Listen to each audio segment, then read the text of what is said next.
என்ன சாப்பிட்றடா? உங்கள் அம்மா சாப்பிட்ற சாப்பாடுலாம் சாப்பிட முடியல. அதான் வந்து அப்பா கருப்பு கோழி கூழ் வாங்கியிருக்கு. கருப்பு கோழி கூழ். இது வந்து வெடி மிளகா. சின்ன வயசுல வந்து அப்பா நல்லா சாப்பிட்ற வெடி மிளகா.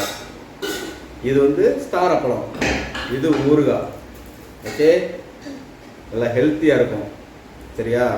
அம்மா சுடுற இட்லியை வந்து பிக்க முடியல, தோசையை கத்தி வெட்டுற மாதிரி இருக்கு. சரியா? அதனால அப்போ வந்து இப்போ கூழு கிடைக்கிட்டேன். இது வந்து கருப்பு கோழி கூழ். நல்லா இருக்குண்ணே. பிடிக்கிறியா? பிடி. நல்லா ஹெல்த்தியாக இருக்கும். எப்படி இருக்கு? சூப்பராக்கா?